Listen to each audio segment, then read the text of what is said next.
to stop hating. Hey guys, sorry I was a little early, but I am making up for times where I was late. We do have Al Kahn over on Spaces today with Lori Brenner. I'm going to be speaking with them.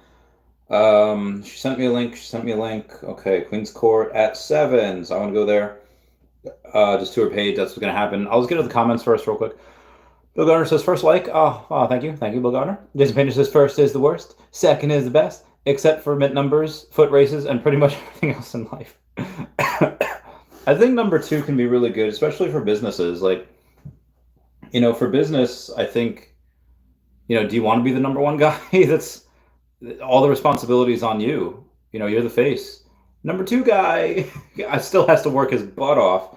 But it's not all on him. Not as much responsibility. So that's yeah.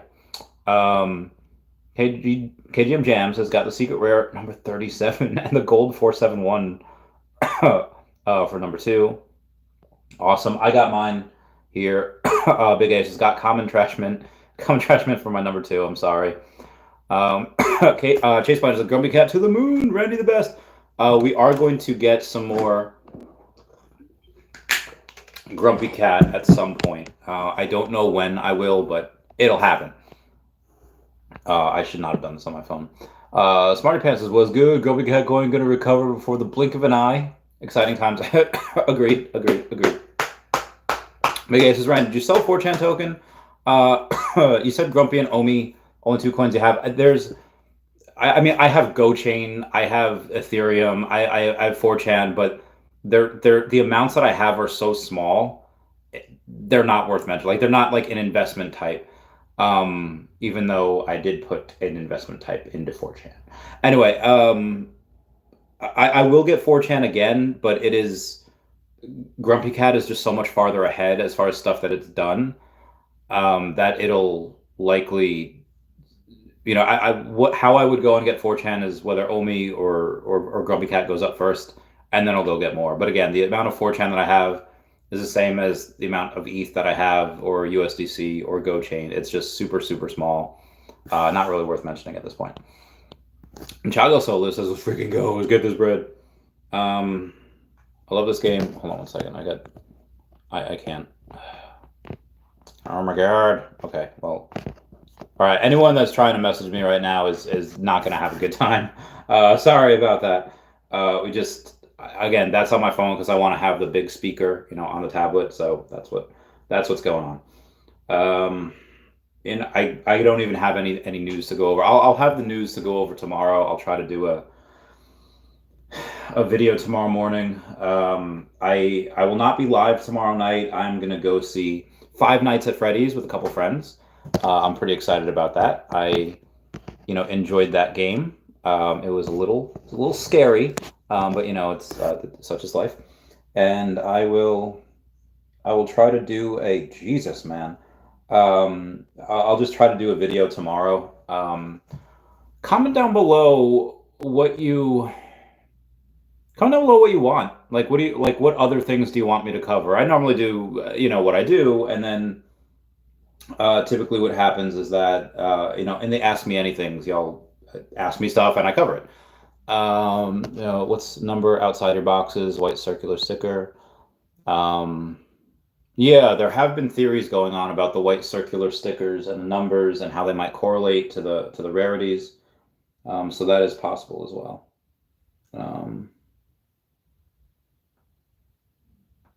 It's a good point. Now I'm gonna go and we're gonna get this party started here in just a minute. Fudge your mother. Okay, all right, hold on. All right, Queen Veve, start listening. Fudge. Okay, hold on. There we go.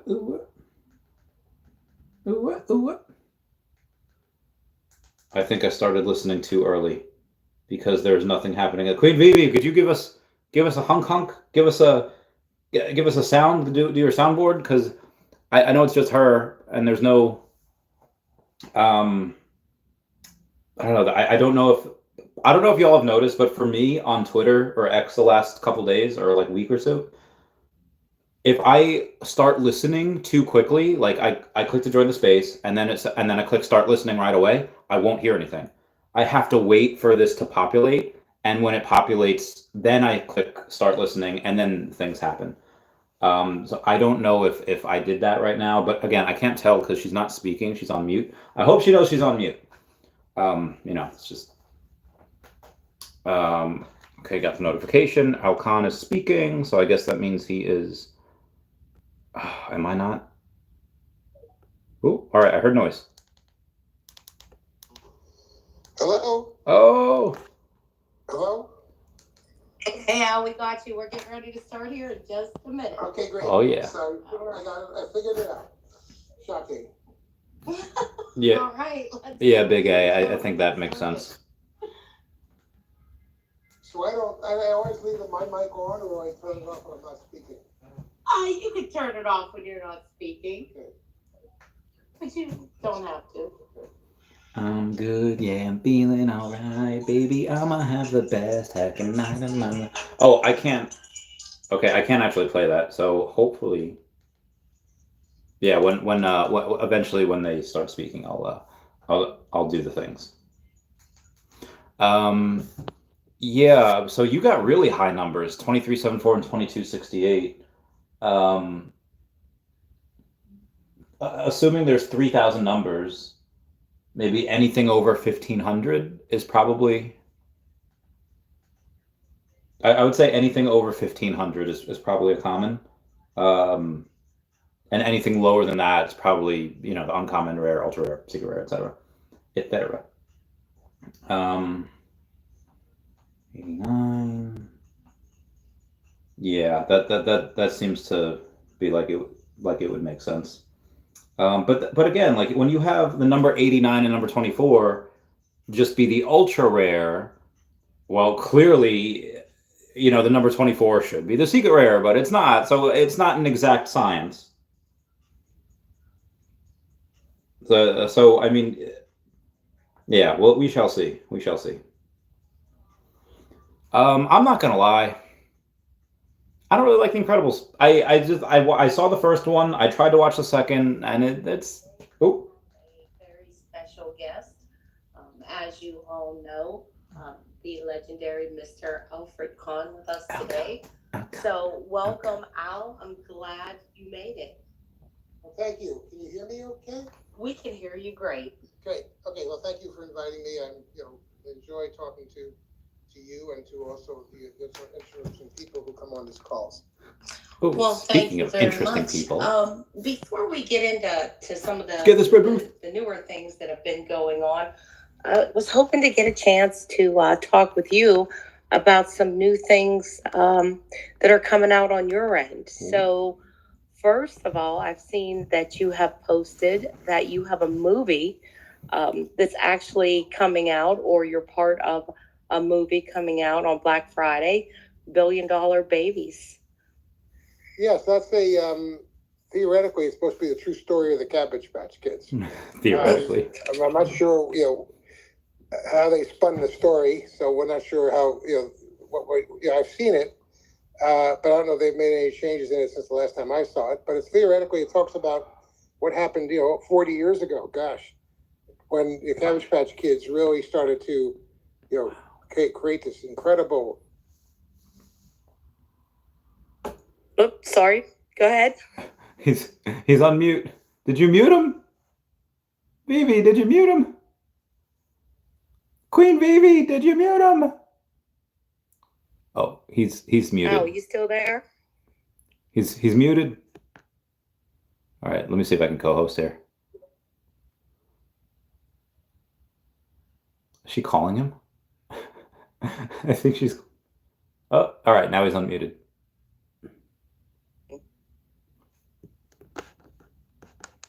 We are experiencing some technical difficulties, and we would like to let you know that. All right, it says Al speaking. Can you hear me? But I don't. Okay, there we go. Now I can hear you.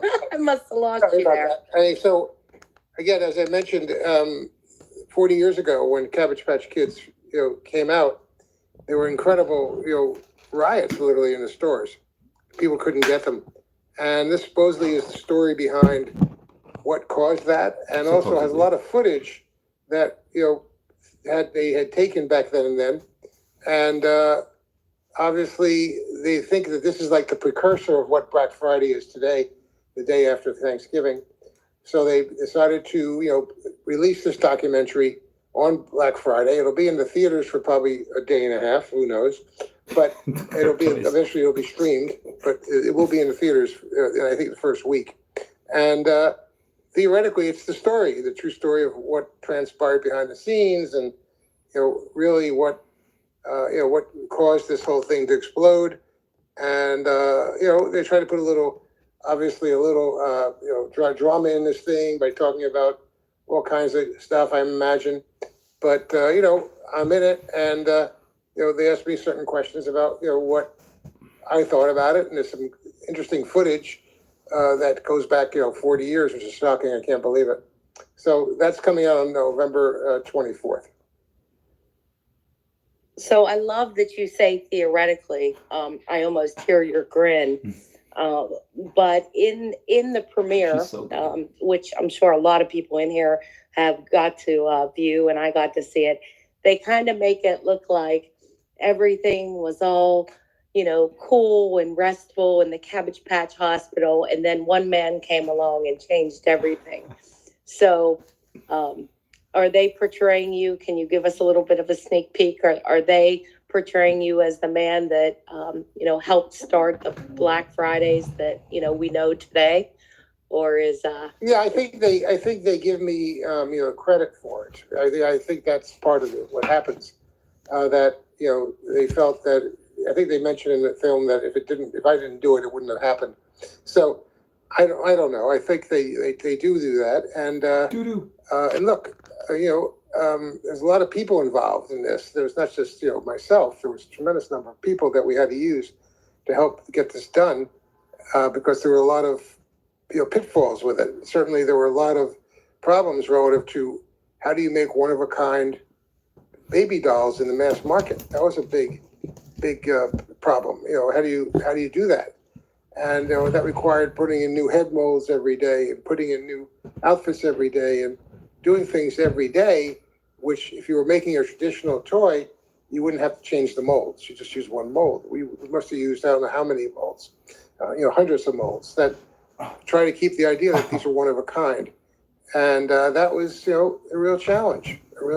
And of course, getting it actually, people getting to know about it was another challenge. There were no internets. There were no, there was no social media. No internet. So how do you get this messaging across? Which was interesting how we had to do that. So there was I think it's a good case study in a really crazy product that in those 3 years that it first came out, it did $3 billion. It cost, which is insane. Wow. When you think about the number, $3 billion. And in the 80s too, right? I mean, right. Yeah. So what is that worth today? In 1983, 84, 85, it did $1 billion a year of a wholesale. So 10 billion. It was incredible and very, very, I think game changing in terms of how people looked at how you market and look at the strength of the mass market, and that obviously shortages or become critical. And a lot of manufacturers today talk about limited editions, especially in the collectible space, especially in the NFT space.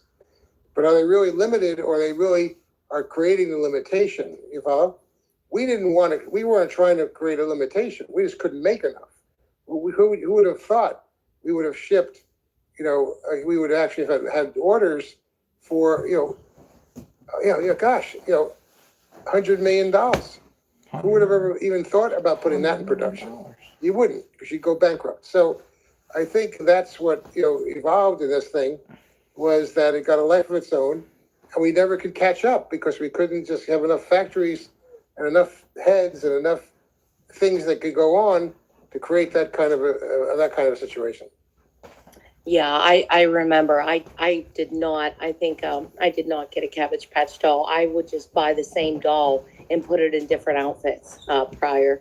to that. So I remember the craze, and you just weren't getting one, in our area. So I don't think I ever had a Cabbage Patch doll, but I always wanted one. But I do remember I do remember the craziness, for sure. And I'm really looking forward to going in and checking out that movie. So are you going to go to the theater? Do you think you and Jillian are going to go and watch it, or you're not sure yet? We're not sure. We're not even sure where we're going to be yet. So I think that, I think we should see it in the theater. I think it'd be great to do that. And I'm thinking of maybe, renting a theater and then inviting, friends to come with us. So we're still waiting to understand where the theaters are. We're getting, they're still not 100% clear as to where they are in each individual market. So we see that what's in New York, and if we see something that we feel might be opportunistic for us to go, we will. That'll be fun. Certainly, it'll be fun. You can't deny that. It would be interesting for us.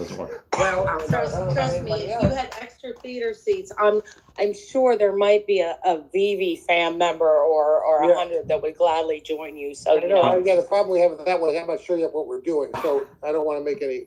No, I don't blame you. I don't. But yeah, if we can pull something off like that, we probably might. I was so busy. How much would you spend still a month away to hang out with Al Kahn? I'm still sure that they're still not 100% sure which every theater is. I'm sure there's not going to be any of the big theaters. There'll probably be more art houses, some of that nature. But we'll see. But it's kind of interesting. Well, it will definitely be an interesting documentary for a lot of us, and for those younger generations that didn't live through the craze. It's definitely a fascinating story, and there are parts of it that definitely remind me of the kind of growth and birth of Veve. A lot of similarities, and just really taken off quick. But I also know that you've been busy. You were at the New York Toy Fair, and you are president of a company called Kidrageous. What are you doing? What are you doing in that area? You're definitely the name is Kidrageous. We used to Kidrageous. We used to be called Kidrageous. Okay. When we first started to play with this thing, and then of course COVID hit, and we thought, Rona. That might not be a great name. And because our positioning line initially on the toy line was Kidrageous with epidemic IP. Oh, right? Yeah. And we thought, oh man, that's not going to fly now. Good call out. So we changed the name to Kidrageous. And basically, I've always run toy companies before. And I did a lot of homework on what's going on in the toy market and looking at the toy market, especially in the areas where the toy market is crossing over into this area that Veve is in. And felt that there was a need for something a little more disruptive in the toy business, and tried to determine what categories could be very disruptive and therefore be very interesting. And I also remember, because of all the collectibles that are being sold by toy companies, it's now almost 50% of the toy business is sold to adults. So you see go to Comic-Con, you see thousands of people buying action figures and things of that ilk. And really, not a lot of kids at Comic-Con, So we felt that there was an opportunity to do something interesting in the collectible space. We thought there was an opportunity to do another category that I liked a lot was plush, because you look at the last 5 or 6 years, the toy business, what were the top growth categories? Of course, collectibles is certainly one of them, but also plush, soft toys. So we like that. We also felt there's room for new IP. So we have that. But again, all this requires, what's the point of difference that you're going to be selling? So in the case of the plush, we're making gigantic plush. They're called Fergantic plush. We're making it in Canada. It's most of this plush is 4 or 5 feet tall, and it's got a lot of licenses. So most people, when you buy plush, they buy an 18-inch piece of plush. And most companies can't make big plush because they don't want to ship it from China. So we're making it and stuffing it in North America. And we're getting a very good response to it. And also we're making plush furniture, which we call furniture. And we're making also a costumes that are plush costumes that you can actually wear. That's good. So there's a couple of different things that we're doing in plush that people haven't done before. And the response that we had has been pretty good, especially some of the licenses that we've acquired that people really are interested in getting to see in large plush. So that's one area. The second area has been the area of new intellectual property. And of course, we have, Kung Fu pork choppers from China that I bought many years ago. It was #1 show in China. And now it took us years to localize it. We actually had to reshoot it from scratch. And the show went on the air in China about 2 years ago, and it's got 10 billion views. Oh my God. So we think there's something here. Get him on TV! Introducing it globally in January. Get him on TV! So it's called Kung Fu Pork Choppers. It's about Kung Fu pigs, but who saved the universe and for the love of God, get those on TV. And that's something that we're very excited about. I'll spend $100 right now. We have another show.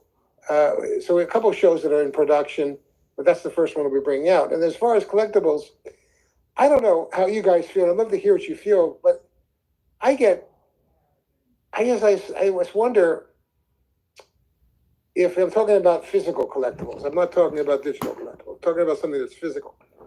I feel that people like physical. They like digital too. And I know we're seeing a lot of these, a lot of VVs doing it. We're doing a digital, physical, mix. But I guess what I thought about was, is there anything real about these things? And again, that sounds like a strange question, but what's real about them? So what I decided to try and do, which we've certainly had a lot of trouble with, is create collectibles that are actually real. So the name of this whole collectible universe is called True Extinction. So it's really basically things that either exist or have existed and are actually real. So it's not a question of making a Batman figure in 52 colors. That's not it at all. It's making things that are really, really real, and then allowing them to, to be put up on, on it to be sold. And the idea is that they are truly unique because they're based on real things. So, i.e., we announced that we acquired a 250,000 piece, cartoon comic book collection that goes back 50 years, and we're going to be selling those comics. And some of them are just unbelievable. We're still going through them, but a lot of them, about 70% of them, have never left the sleeve that they were bought in. Your father said these two guys have been collecting this for 60 years. So we were lucky enough to find this collection. We made a deal to acquire that collection, and now we're going to be offering these comics. I mean, they have everything. They have Spider-Man #1. They have, you name it, they got it. Wow. And, some of them have been graded, and some of them have never been taken out of their package. Wow. So we are going to be, working on that. And there'll be other things that are coming out that, again, fall into the category of this true existence. So we think that's going to be a name that's people are going to resonate with people, especially when they start seeing some of the things that we have. And again, they're not the traditional things you think about. So it's really things that are unique, that have a real value, hopefully down the road, because these things don't exist anymore, right? So that's really the key element to that. And so that's really a nutshell about what we're trying to do with Kidrageous. We think we have a pretty good idea. And the question is, will it catch on? We don't know, but I think we have a point of difference. And I think, we're taking the collectible space to another area that I think people will really find fascinating. So we'll see what happens. So you basically got your hands in pretty much everything. You got the physicals, you got the comics, you got the digitals on the Veve side. So you're really playing it at all angles from the collectibles. I like it, and I think you own a few Omi too. I don't know, just a couple. But, yeah, I have a couple. Look, certainly David and I talk all the time. There'll be some announcements that things. Oh, thank God she muted him. Sorry. Go ahead, Al. I lost you there for a minute. Al? Al, come back. What happened? There you go. When you talk, it cuts me off. I muted. I was trying to let somebody up. So that's okay though. Now I know. So David and I have had a lot of chats about things, and there are a couple of things we're working on that I think are important to Veve, and I think that's critical to grow them. And that obviously, David is certainly looking at a lot of new licenses, and I think a couple of the things they've gotten have been really interesting. So, but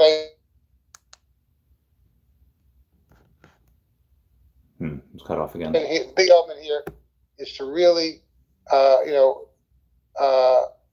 absolutely create a bigger universe for Veve in terms of number of people, and especially talking about outside of the U.S., which I know David has been very keen on in terms of Asia and things of that. Yeah. Al, we lost you. Yeah. Did you go on mute? No, he's not on mute. Nope. Hello? Yep, you're back. I'm on a Twitter call. Oh, go ahead. Okay. Okay. Right. Sorry about that. Jillian. That's okay. Sorry about that, kids. Tell Jillian that we said hello. So anyway, I think, like I said, I think the world, is amazing, and I think there's so many interesting things that people collect, and the question is giving them something that really is amazing. We are having some stuff that I think is really going to resonate with collectors, and that certainly, it certainly could also be an NFT.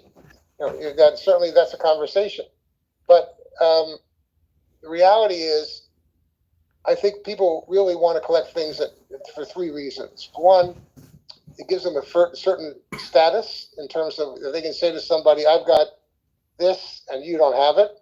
And number two, I think there's an absolute. It helps their own psyche to have these kind of things. And number three, there might be a very unique upside to some of these things because they're so rare. So I think those are the things that I think drive collectors to a great extent. And they said they drive Veve collectors, and that the more these things can be,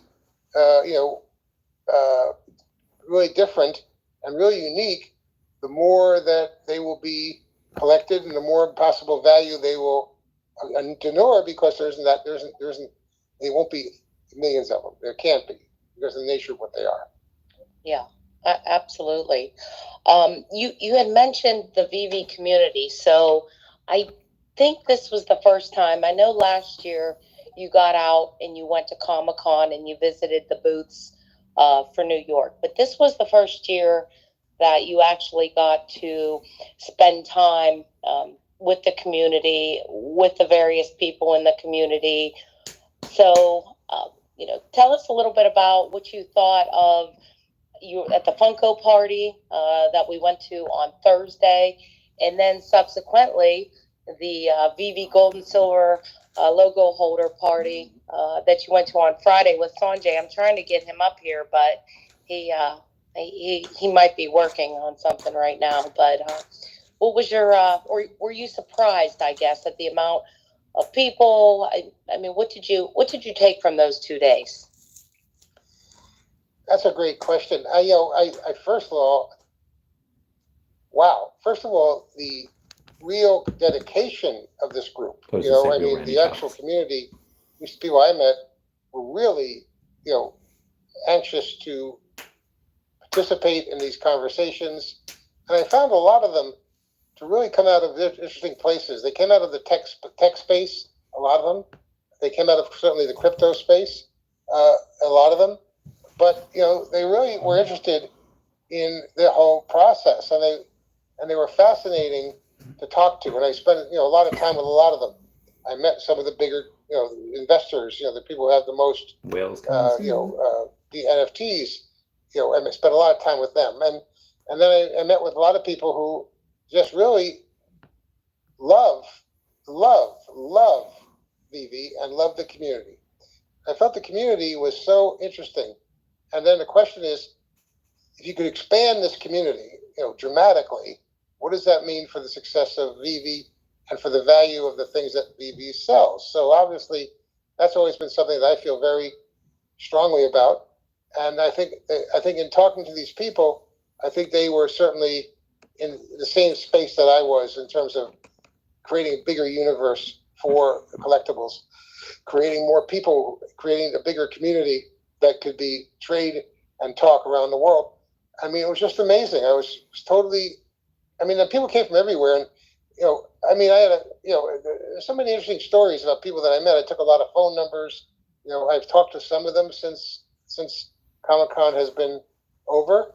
And it's amazing, it's an amazing group, very eclectic group.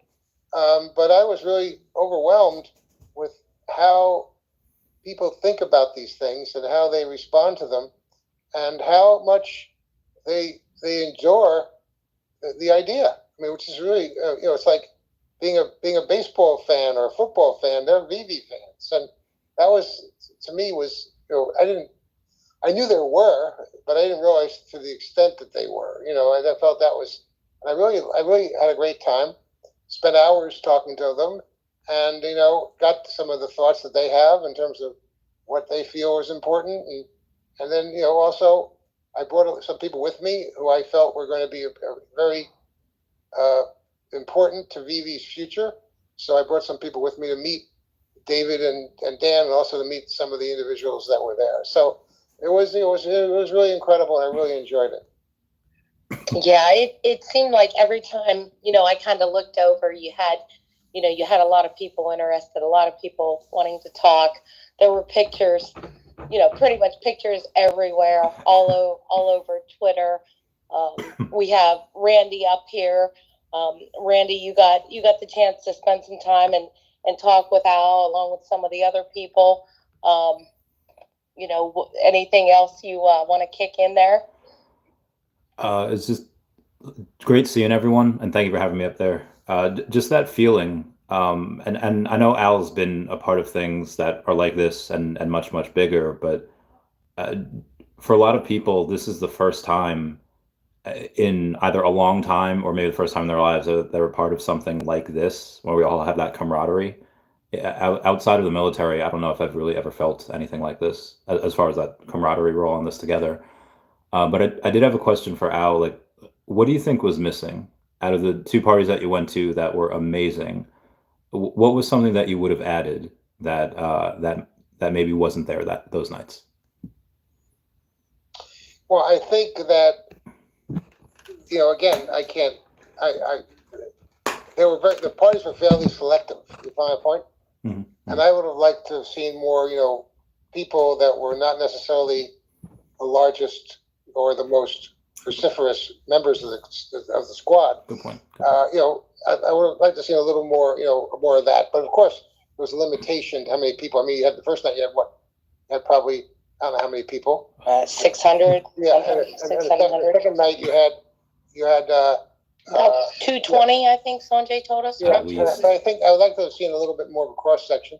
But again, look, it wasn't my parties. I wasn't planning it, so I didn't have anything to say about it.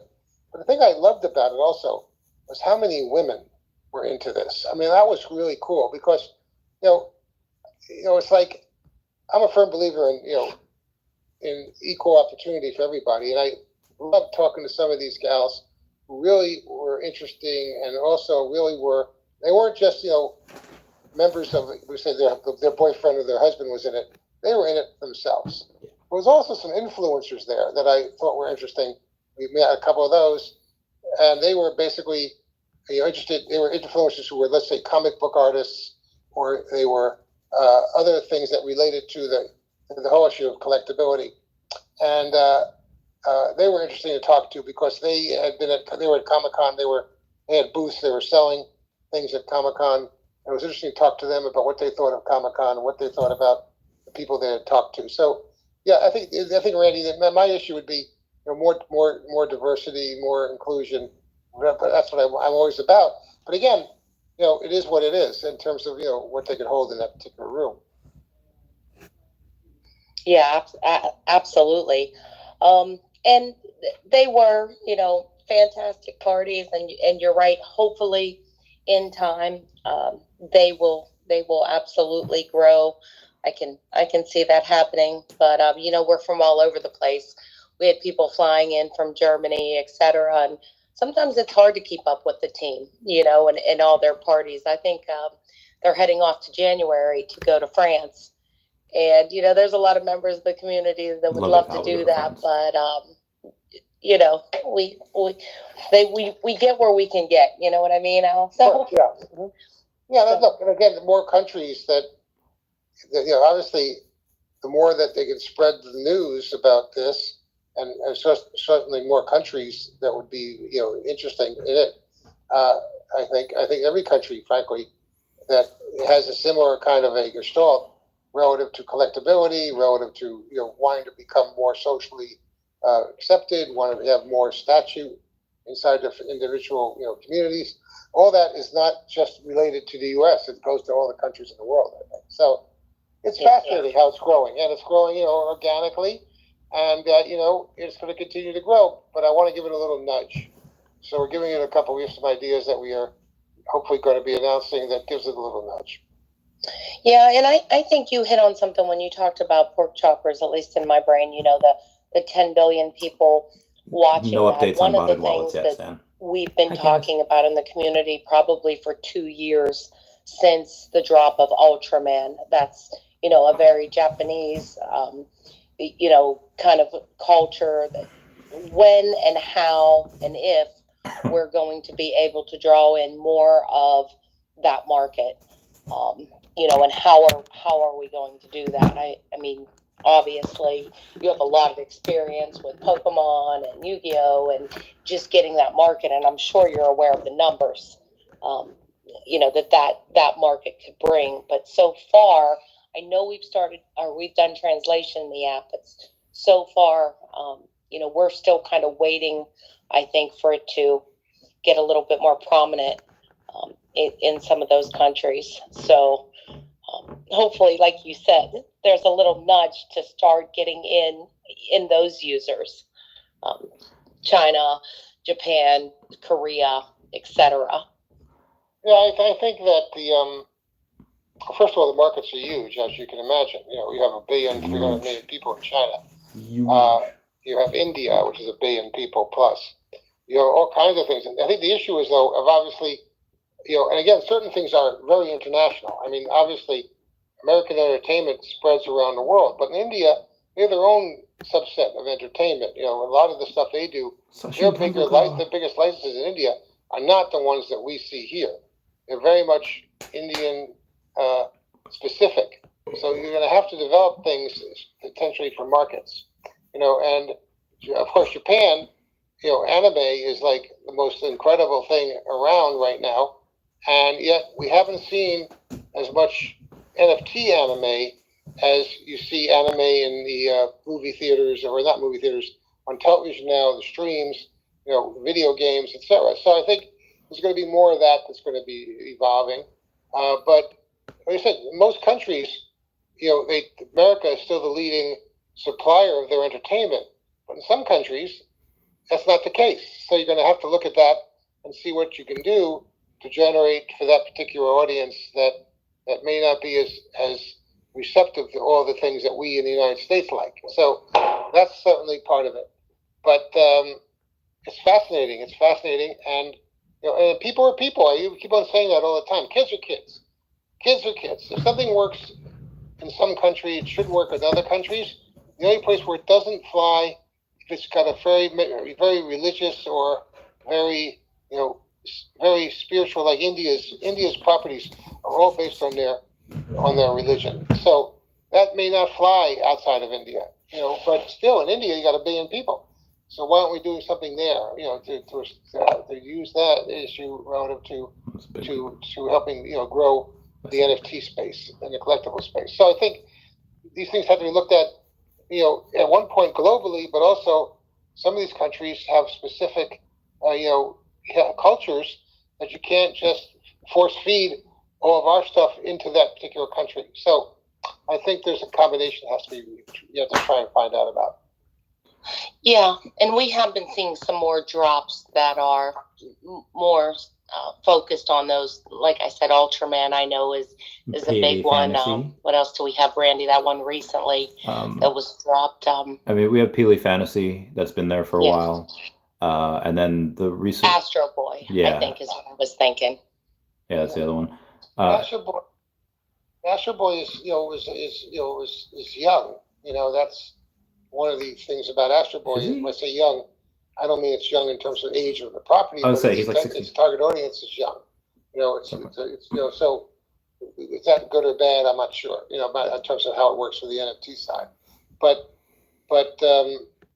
look, things will. There'll be a lot of stuff that'll show up, and there'll be a lot of stuff that will become very popular in the community that will resonate with a lot of people. So we hope that will that'll happen, and we have to continue to develop things that have really a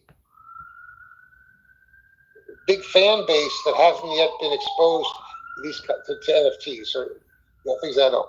I know David's working on a couple of things that I know have huge fan bases, and that the question is, will they? And I think those fans will migrate towards digital and physical NFTs. Yeah, and did you like or what did you think of the Iron Man? I don't know if you got a chance to see them, but the first kind of real phygital, as it's called. You ordered the Iron Man 18-inch. There were 3,000 of them. They went for $150 each, and there's an NFT that came with it. So, are you pleased that they're crossing into kind of that relationship between digital and physical? And also, I don't know if you're aware, but David did put a quite a hefty bounty out for the #1 digital Iron Man, along with, of course, the collectibles. So, what do you think of that? Do you like that moving into the phygital direction? I do. I really do, because I think, again, it goes back to the issue that people love to show people what they have.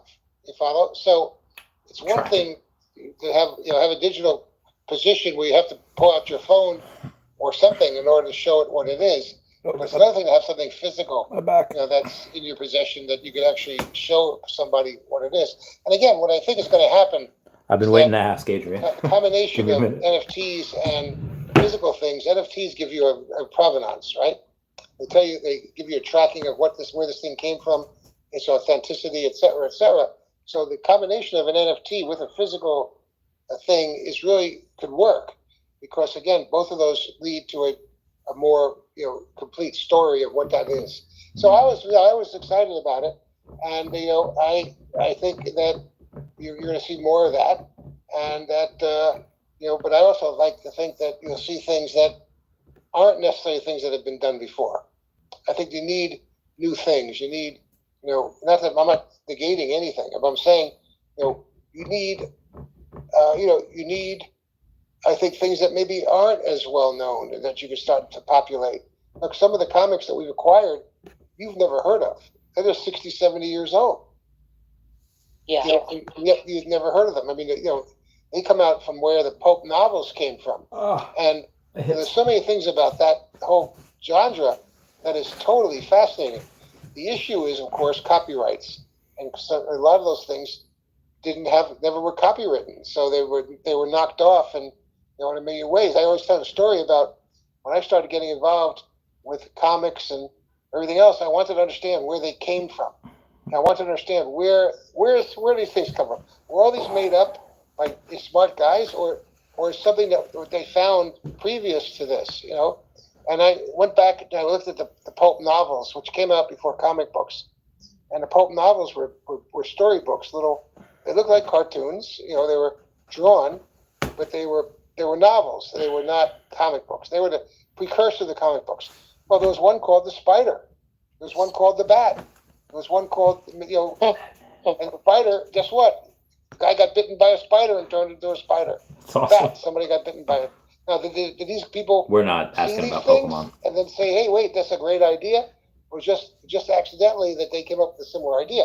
The one that's most unbelievable to me was called Doc Savage, who's the Man of Bronze. Okay, well, you got Superman, who's the Man of Steel, right?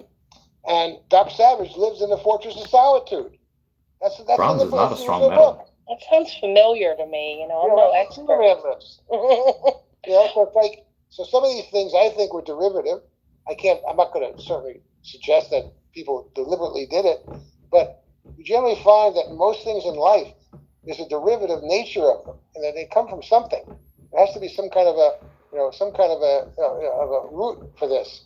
So I have copies of the Bat. I have copies of the Spider-Man.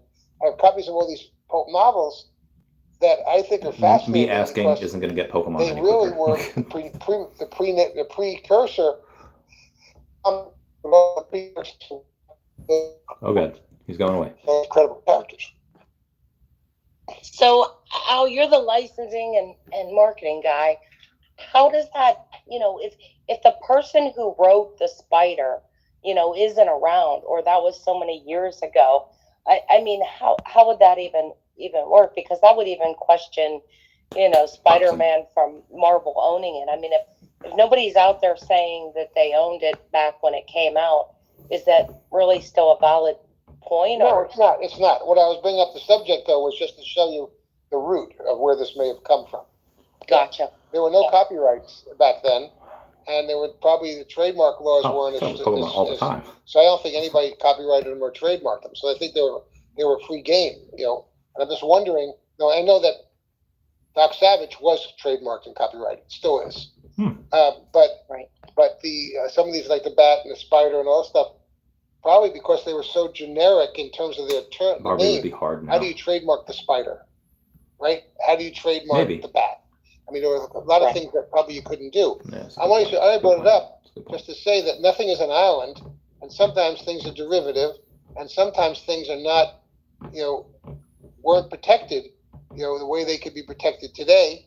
I just was a point of information. I'm certainly not suggesting that you're going to be able to, use those things. But I think probably if you tried to merchandise something along that lines, you probably get stopped, by some of the other major companies. So I'm not suggesting we should use them. I think it's just a lesson that things have a tendency to have a birthplace, and they have a tendency then to become something that gets more and more becomes infused in what we do going forward.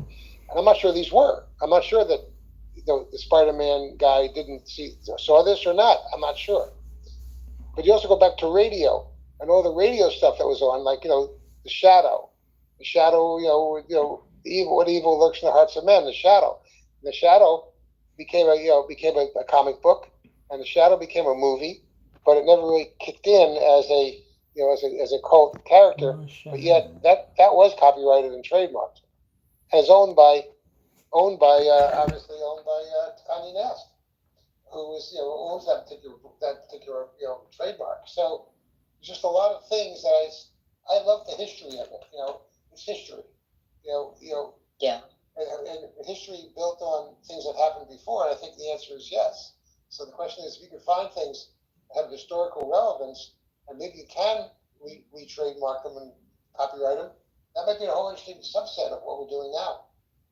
Yeah, I know people of late have been talking a lot about Mickey Mouse and, it being 100 years and Disney losing their license because it's been so long. So, there's also a lot of debate, in NFTs, especially about, where do you draw the line between the artist working for the company and doing a job and getting paid for, and then the artist getting kind of, residual income, right? I mean, you sell a painting. If you're selling a physical painting, you sell it and it's gone.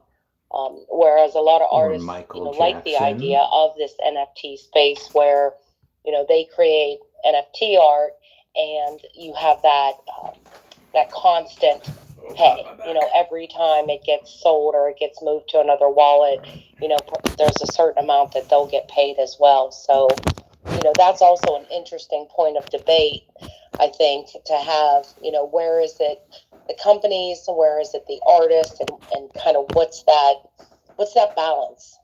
Because, I work in traditional companies. Anything that I come up with or any of my colleagues come up with, no matter how much it's worth, is owed to the company on company time. You're getting paid a salary. But when we start thinking about the artist and their work, it's a little bit different. So I'm not sure where you stand kind of on that sort of topic. Well, look, obviously, excuse me. I think that the artists, for the most part, were not being treated equitably. Okay, I mean, obviously, if they came up with a new design, for instance, for Batman, or a new design for Spider-Man, or something that was really cool, they were work for hire, right? So everything sort of fell into this work for hire, tranche, where their creativity was not tenured. It was just the idea that they were hired to do a cover of a certain comic. So I think there should be some way that they get, compensated, especially if they give something that is really unique, different, and really special. I think, though, the other side of that equation is the fact that if you buy a Picasso, you have no rights to make a copy of that Picasso. You have no rights. In other words, you buy a very famous artist. That's a good point. You will sign a document that you have no rights to represent or to use that in any way except the painting that you bought. That's been going on forever. So that's why there's so much Andy Warhol stuff. On the app.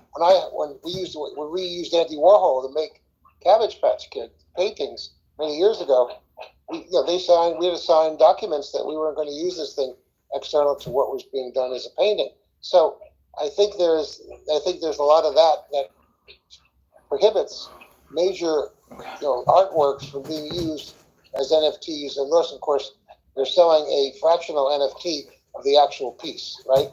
But the idea of actually making a copy of it and selling it as an NFT, I think is probably going to be hard in regard to the copyright that those things hold. Now, Mickey Mouse, remember the Mickey Mouse situation, it's not Mickey Mouse in total. It's the art that was developed, in that period. So now if they do new art and they use it, they re-copyright for Mickey Mouse, and they make a couple of changes, they can still have some protection on that, right? So that's certainly, because there are a lot of things that fall into public domain. King Kong is public domain, yet you don't see everybody making King Kong, right? But yet King Kong is a public domain character. So is Frankenstein. But what Universal did was create Universal monsters, right? So they made their own version of Frankenstein, their own version of Dracula, and then they basically then copyrighted and trademarked their art. So I think that's where the rubber meets the road in this whole thing. So even though something expires, doesn't mean a new variation of it can't be protected. Okay. Interesting. Wow. I did not know all that. What about you, Randy? I did not know that either. I did have a question for Al for something he mentioned before about traveling in all these different places. A few months back, you accompanied David and Dan to the licensing convention in Las Vegas.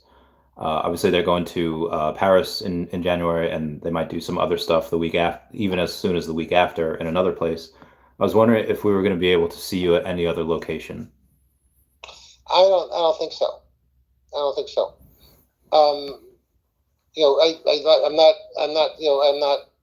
I've not been asked, and I haven't, haven't asked. So I don't think so. I think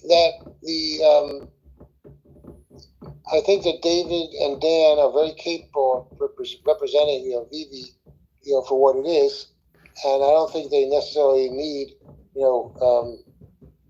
me to be tagging along to help them. But that's certainly, I've never been asked, so I don't know what I'd do if they asked me to go. But I think that the NFT has to speak for itself, right? The NFT has to speak for itself, and the popularity of the individual, property is what's going to drive people to want to, be participatory. But again, I'm very excited that a lot of people like me. A lot of people know who I am. I mean, it's great. And I remember I carry Pokemon cards around with me. So if I get a kid that wants a Pokemon signature, I give it to him on a card.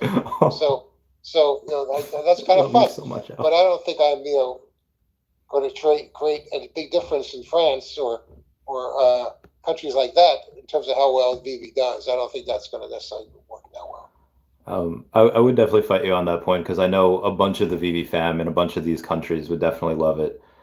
David just posted on his Instagram saying that they had from Deloitte, they're the top 50 growing tech companies in the whole country. I know the New Zealand fan would love to celebrate with you as well. As far as the licenses go, as we were just talking about, you had we were talking. I think Lori mentioned Mickey Mouse. So as per Disney, the Winnie the Pooh license just became available, and they made a horror movie called Winnie the Pooh: Blood and Honey. Not that Vivi would really get into horror, but could they go and do something like that? Hey, we have Winnie the Pooh from Disney, but now we can have a version of Winnie the Pooh from Vivi. Do you think that would be possible? Well, I'm not a lawyer, so I don't know what I guess the question, you have two questions here. Perfect. Do you want to piss off Disney? I mean, that's another one question. Do you want good point out. That's a good point. You want to bite the hand that certainly is feeding you at some level. So I think you got to look at that, And I think that, look, I know there's been a million. Look, every Disney's movie is public domains. The Snow White, public domain. That's a good point. They're all old fairy tales. But what made them Disney's is because they changed the art and they said Walt Disney's Snow White or Walt Disney's Pinocchio. They didn't create any of this stuff. That's a good point. This stuff all existed in old fairy tales. So they created their own art. They created their own story arc, and they put the Walt Disney name in front of it. So, I think certainly anybody could take Winnie the Pooh and go, it's Randy's Winnie the Pooh. Okay, but does that have the same gravitas that the Disney character does and the design of the Disney character? And also, frankly, if you want to do business with Disney, that'd be the fastest way to get kicked out. That's a good point. That's why we have one team earning that paycheck. Yeah, and I think that but again, look, there's so many. I remember there were guys in the kids business who made all kinds of cartoons based on Disney characters, but people wanted they wanted the real thing too. That's the other side of this too. There's such a brand identity with Disney, and people that are Disney fanatics, you see them all the time. They don't want Winnie the Pooh from Joe Schmo. They want Disney's Winnie the Pooh. Look, Peter Pan is public domain theoretically. Also a good point. Peter Pan's copyrights expired years ago. That was owned by but one place where it didn't expire is in England because the author of Peter Pan gave an in perpetuity license to a children's hospital called the Oman Children's Hospital in England, and then the English government gave them an in perpetuity trademark. But Peter Pan is not protected, but Walt Disney's Peter Pan is protected. So so anybody, even Mattel, who uses Tinkerbell, pays the Oman Children's Hospital every year to use Tinkerbell. Wow, I think we've just been schooled, Randy. Yeah, that was amazing. I had one last thing before I let Lori take over and finish off. Is there any type of Veve specific IP that you would like to see developed, like a type of animal or a character? I think there's so many things that you can do, and I think the question is how clever you get. Look, there's it's a crazy thing, like McDonald's Happy Meals. Do you know how many collectors there are of McDonald's Happy Meals? It's like unbelievable. Yeah. They've been making these Happy Meals for 40 years? They don't make them anymore because McDonald's doesn't want to use plastic anymore. So now they're making books that go inside a Happy Meal. Joyce, that every major license on the planet was a Happy Meal? Would you want some of those Happy Meals as NFTs that represent some of the licenses that we currently have that are specific to a Happy Meal? I don't know. But I know there's a convention every year on Happy Meals. And thousands of people show up where they trade Happy Meals. And the most valuable Happy Meals, I have a list of what are the most valuable Happy Meals in terms of just the physical Happy Meal. And could that be interesting as an NFT? I don't know. But that's an area that, certainly hasn't been looked at all. Pez dispensers, how many, some crazy valuable Pez dispensers. What happens to those? So there's a lot of things you can look at. I also think, that, what suggests that NFT can't be something that's actually animated or a piece of film? I mean, that's very rare. I mean, there's a whole litany of things that we could look at that I thought, could be interesting, especially outtakes. That, people don't get outtakes. You can't find them. But if you had outtakes of something that was really interesting, would that be something that would be collectible? Who knows? But I do know that there's so many other things that could be done. And I think what we have to do, we as marketers have to look for things that are disruptive and not necessarily doing the same things over and over again, because ultimately they wear out, or they get less valuable because everybody's got one or the other, nothing. So I think my job, I don't have a job, but my job in my company is to make things that you've never seen before, and that you would want them because they come from a pedigree that makes them, that they're very popular unto themselves, but you'd want to have them because no one has them yet. So I think that's the thing that I'm looking at, but again, that's me. I don't want to do the same thing that everybody else is doing. Well, let me just say, though, as a mom, I've thrown away many Happy Meals and just thought of all the waste that those have brought. And my goodness, I wish there was a way my kid could just go in and redeem it and play with it online. Because I'm sure I have not contributed to the earth with the number of Happy Meal toys. Well, that's the problem. The problem with plastic, McDonald's took the position they don't want to put any more these things into a landfill. So that's the reason why they discontinued the plastic Happy Meal and went to a paper position, which is obviously less disruptive to the earth. And I think, frankly, that's another reason why digitals are so interesting, because yes, there is a carbon component to digital NFTs because you have the electricity problem, but they're not going to be put in a landfill. So that's another whole conversation, which I'm not sure we have a time to even go into that one. Well, and shout out to Mr. Jeremy Fowler, who did get his Squishmallows into Happy Meals, which congrats to him.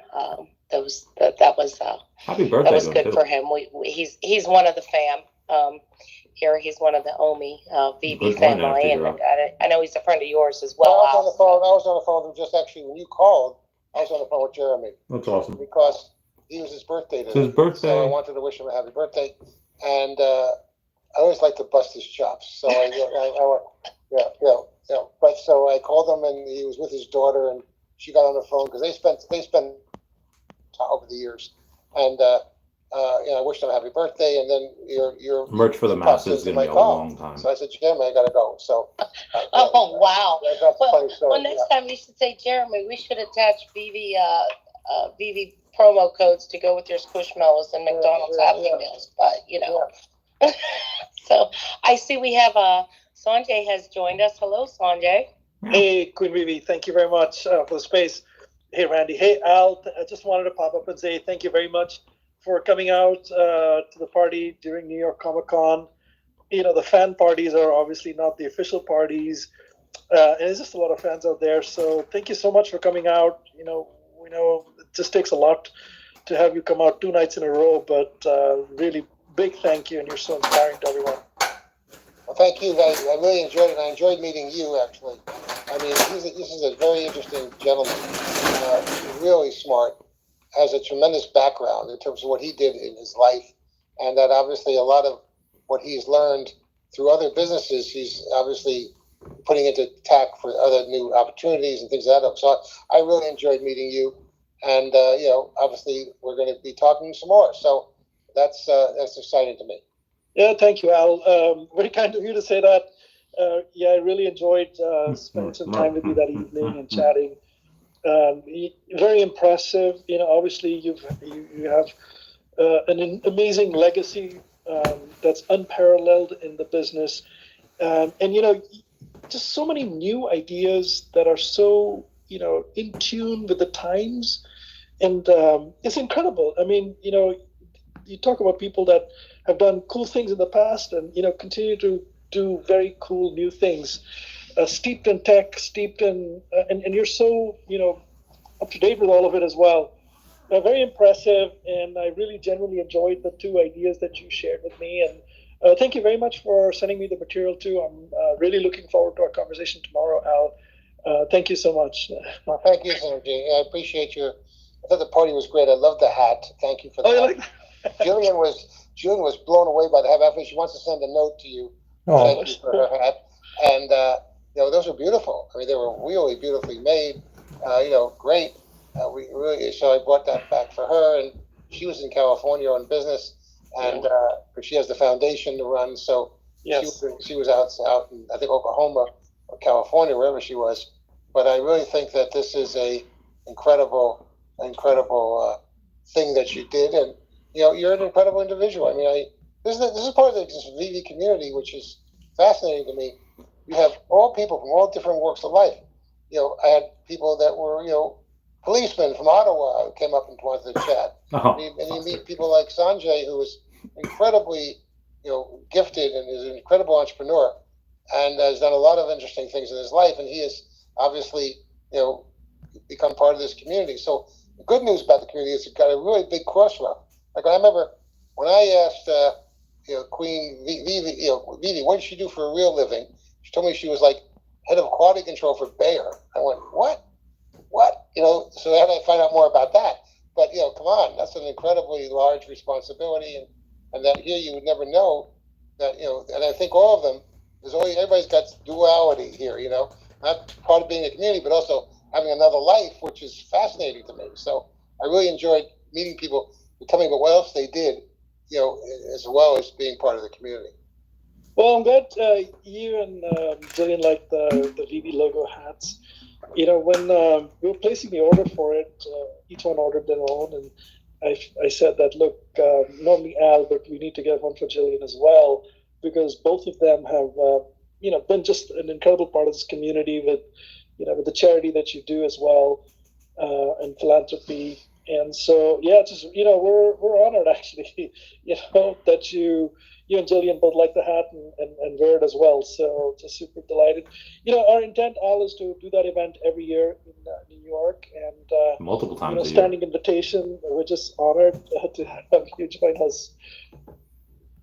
Well, thank you. I was honored to be there, willing to do it again. You're right. Just incredible people in our community. I know you got to meet a wide cross section. It spans any form of wealth. It spans any form of jobs, and it spans geography. You had people from all over the world that were there, and different walks of life. And I think it's that diversity that's sort of brought together by a common passion. It's incredible. And I formed a group, this Veve Gold logo group. Last year after New York Comic Con, I formed a group. I was the first person in the group, and I sent a note out to a couple of people.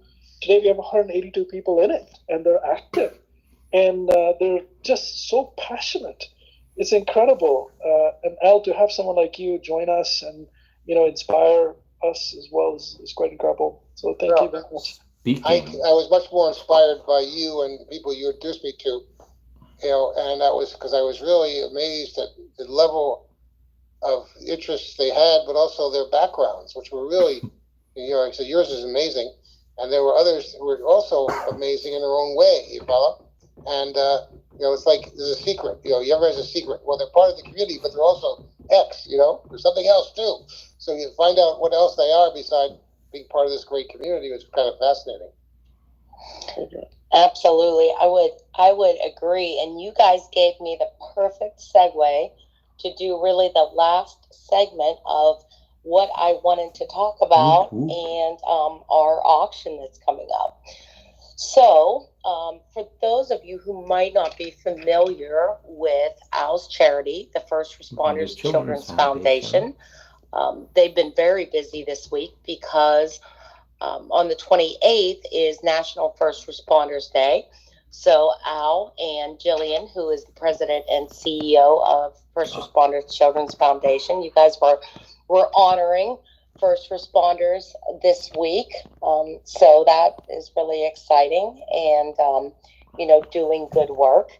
And your charity has been around since after 9/11. And just kind of to recap to everybody, 9/11/2001. You all remember whenever the planes hit in New York City. It was not a good time, and that was Al's home city. And he wanted to do some good, remembering what that first holiday without a parent was like for him. So he started a nice big breakfast with lots of toys for the children of some of these fallen first responders.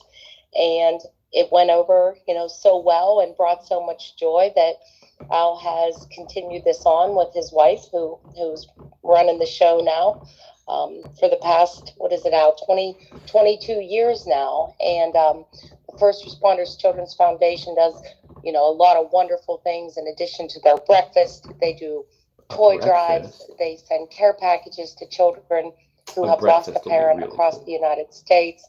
They offer emergency funding as well as scholarships. And recently they have added on a mental health segment to this foundation. So this foundation just does a tremendous amount of good for those people who go out and risk their lives to keep us safe. So, Al, congratulations, and Jillian for, just doing God's work. And it's really a great charity for those of you who aren't familiar with it. As part of my conversation with David last year when he was on the Queen's Court, he offered to donate one of the gold and silver logos towards the charity. So what we will be auctioning off to the highest bidder will be an original gold and silver logo. So you will get the actual card as if it were handed to you. Mm-hmm. And you will be able to cash in, if you will, or use it for all the things that we have mentioned. VIP access to Sanjay's party and VIP access to any of the VIP parties moving forward. In addition to that, you'll be eligible to redeem the 3 Ron English collectibles as well as the VV2 logo. You'll also be added on to Sanjay's chat that he was talking about that has 186 gold and silver logo holders Discord on program. It. Not to mention the swag you get. We've received shirts the past couple years, and the Funko party, we got a nice little swag bag of Funko collectibles. So this is an NFT that has proven utility and promised continued utility for the community.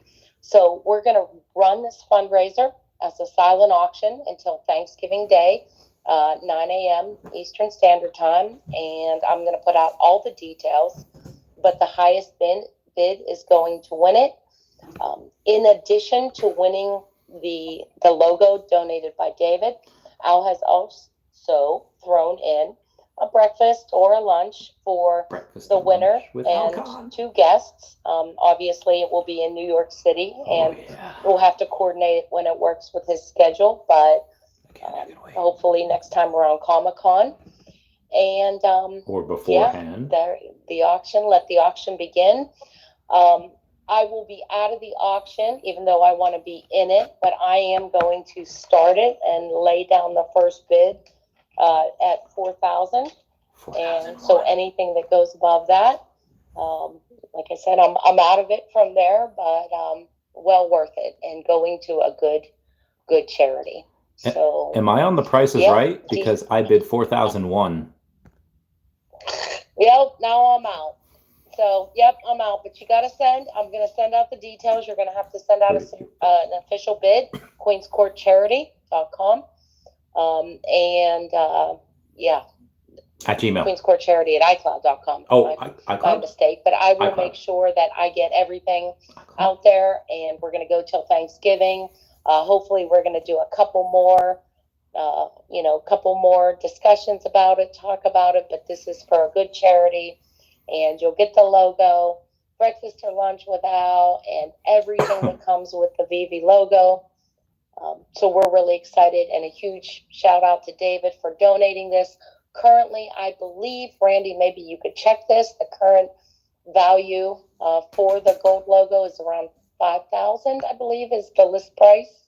Currently the lowest one is 48.50, but that should be bought up fairly soon. 48.50, and also, like I said, you will be able to attain the previous logos, the Ron English logos, and the version 2 logo. So I am excited for the winner, and as usual, we will have the person, once the donation is confirmed, David will be sending you the unredeemed original Veve gold and silver logo. And yeah, that's incredible. Big thanks to David and Al as well for your philanthropy here. Just it's amazing what you guys are doing. Yes, and myself and Comics and Crypto, we're also going to be running we're going to be running an eBay auction. If, you're not exactly in the mood to ball at 4,000, we get that. So we have a couple other items signed by Al, a few signed by David that we will be doing via an eBay auction. But the main event will be that original unredeemed gold and silver logo, courtesy of David, Dan, and Al, who could have just kept it for himself, but, always thinking of the charity. Well, thank you very much. That's really very generous of you and David. And I thanked David when I saw him. And thank you very much, for what you're doing for the foundation. It's something that, look, we saw the mass shooting in Maine last night. Bad times. Which the first responders have to go try and track this gentleman. I'm going to use lunatic. I get you. Yeah, and and we get stories every day about first responders who were killed in the line of duty. Hardship grants. It's just staggering how much these people are put on the line, and that if we don't defend our children, so that God forbid something happens to them, then what is the world about? What's happening? So we're very Jillian does an incredible job. She's amazing, and that the foundation is now in 50 states. It works with every major law enforcement operation in the country, including the FBI, Secret Service, whatever it happens to be. So thank you very much. We really appreciate it. Well, thank you, Al, and thank you for giving us a little bit of insight into into your time, and also Randy, any closing thoughts before we go? And no, just thanks for having me. Thanks for Mr. MC coming out. Especially thanks to you, Al, for everything. And I'll see you in a couple weeks. Yeah. Okay, Sanjay, any just big thank you to Al, yourself, Randy, and everyone that's listening. This Veve is one of the greatest communities out there. Just amazing. So thank you for everything you guys are doing. All right. Well, with that, Al, I will let you have your night back. I know it's been a busy week, and thank you again. And with that, smash the like we'll button. take it out Smash with the NFTs. Good night, everyone.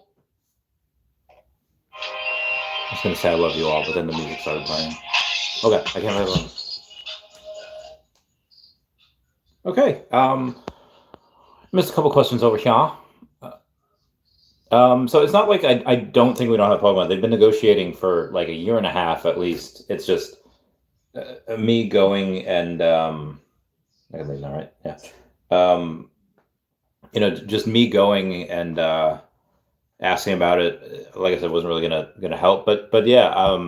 Again, last we heard, negotiations were still ongoing, and that's it. If there was any news to report on it, I would 100% be reporting.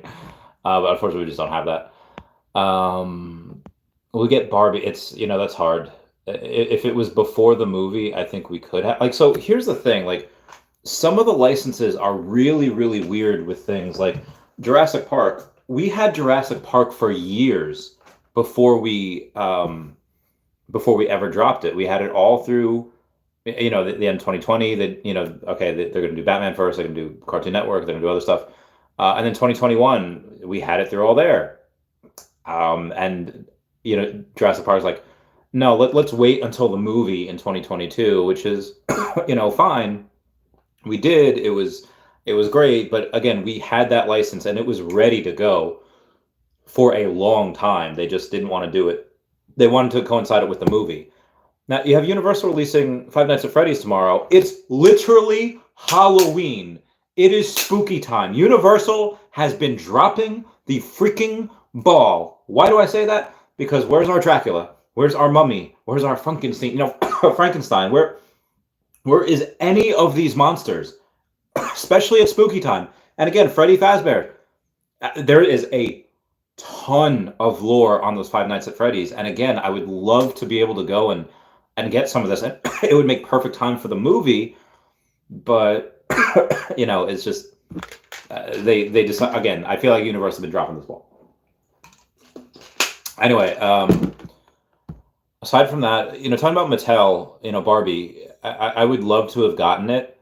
It probably would have been much easier to get had we gotten it before the Barbie movie, like before it had made $1 billion. Now that it's made $1 billion, suddenly, everyone and everything wants a piece of it. So they have, they have hand. Going to that George Costanza, I have hand. You're gonna need it. It's a great show. Yeah, they just don't have that. You kind of lost an edge there because maybe they were going to talk to them the past couple of years when they didn't have all these things for digital collectibles, whatever, and now, again, to make $1 billion at the box office, no easy feat. It's very good to do, and now they probably have offers out the yin yang for anything and everything. Mattel would be really cool to get. I'd really like that. I would really love Hasbro. You get G.I. Joe, you get Transformers, you get My Little Pony, you get a bunch of really awesome stuff, really good IP.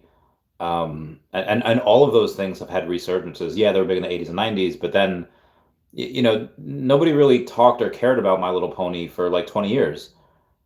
Same thing with really, was it, Transformers, there was always something, but yeah, for like the 90s and early 2000s, there was really nothing up until you had the movies, and then, had Shia LaBeouf, you had Peter Cullen come back, like Peter Cullen just coming back as Optimus Prime. Oh my God, we're just, Sam, fate rarely calls upon us at a moment of our choosing. Like he is, oh my God, that voice, like, and he could, like, if anyone's ever listened to the story of Peter Cullen, where his brother was, I think, like a truck driver in the Marines, and he's telling him about this part that he's going to play. He's like, I'm playing a truck, but it's not a normal truck. It's this truck's a hero. It's a hero truck. And his brother goes to him and he says, like, Peter, I'll give you advice for this. Like, a hero is not always going, roar, like I am Optimus Prime. He's like, a hero a lot of times is strong enough to be gentle. And when he went for that audition, it just came out as, my name is Optimus Prime. And it just, oh my God, just, goosebumps whenever I hear that. And then you had Transformers Prime on the hub, so that got a lot more kids into it because the Transformers movies were kind of like teenage, especially Megan Fox. Oh my God, definitely, teenage when you're like 13 to 17, yeah, you love Megan Fox. But again, I don't know if that was necessarily for kids like 5 to 10. The Transformers Prime really tapped into that, and it was a really good show too. It wasn't just like let's make something, and Peter Cullen came back as a voice, and again, it was a really good show. And then you had the My Little Pony resurgence in like 2010, I think, 2011, when Friendship is Magic came out, developed by Lauren Faust, and you had Tara Strong coming as Princess Twilight. It just a lot of talent, and again, a lot of really good hard work in that. So all of you have, yes, the older generation that, and then you had the G.I. Joe movies, Channing Tatum, so you have the older generation, go Joe. And then you have the ones like Transformers, and then the old school. They even talked about My Little Pony in season 3 of Stranger Things. That's how like ubiquitous it was. That's how large it was. It was such a mainstream thing. So you have the old school people that would still like it, for the nostalgia, and then you go and you have, the resurgence of all of these IPs over the last 15 years, and you just get those new ones into it. I would rather have. Maybe I shouldn't say I would rather have Hasbro as opposed to Mattel, because obviously Mattel, you have Hot Wheels, you have and a whole litany of other stuff. But I would say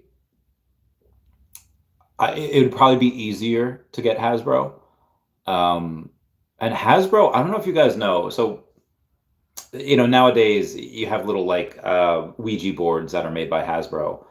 But back in the day, those Ouija boards were not made by Hasbro, and they were real. I swear they were real. Anyway, I forget what we were talking about. Oh yeah, Barbie. So I'm going to say probably not right now. Merch for the masses will just take a while, just because, again, 30,000 people here, or 30,000 people over on the, what do you call it, just active monthly users. And obviously that'll continue to grow, and we'll reactivate some of the old users, which will be a lot easier. But, you really need some OMI utility. You need to be able to use those MCP points.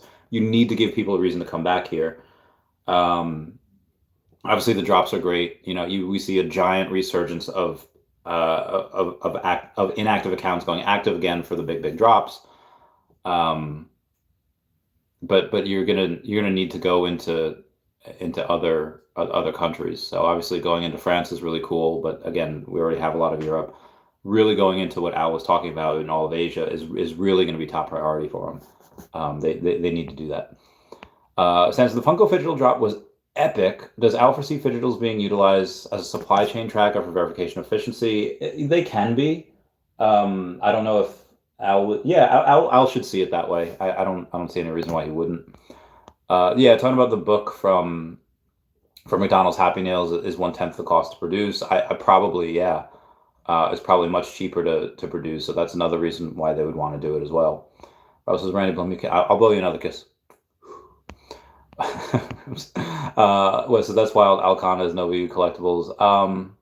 Not really when you think about it. I mean, he didn't really collect Cabbage Patch Kids. He didn't collect Pokemon or Yu-Gi-Oh cards. He didn't really collect all this other stuff. So I don't think it's really I don't think it's really mind-blowing at all. I think it's more just par for the course for him. And he was as West. He really thought he did. Not all, never thought he had any. Yeah. I mean, he would probably get one, for the gold logo, but probably be it. Says, I thought Veve has Mattel with the Marty skateboard. Oh, maybe that might be through another licensor. Like, let's say, like for the Super Mario Bros. Movie. Now, obviously, we do not have Super Mario Bros. We don't have Nintendo, but it's possible that we could have gotten them through Illumination. We didn't, but we could have. So I think it was another party that we. Oh God, what did I do? Oh God, what did I do? Oh God. Okay, how do I get back? Oh lordy. Oh my God. I'm a Simpsons character. Okay, there. Okay, that's better, right? How do I? Okay, there we go. But yeah. Anyway, that seems like it'll be it for me. I do have a bunch of other stuff going on. Like I said, I'll try to make a video for tomorrow. It's gonna be crazy busy. It's gonna be a crazy week. It already has been. But thank you all for being here. Thank you all for doing the stuff. I have so many messages to get back to. I'm so sorry. I love you guys. I'll talk to you later. I'm going to say bye-bye to Dashi. Bye-bye, Dashi. I love you guys. Bye. Meow, meow.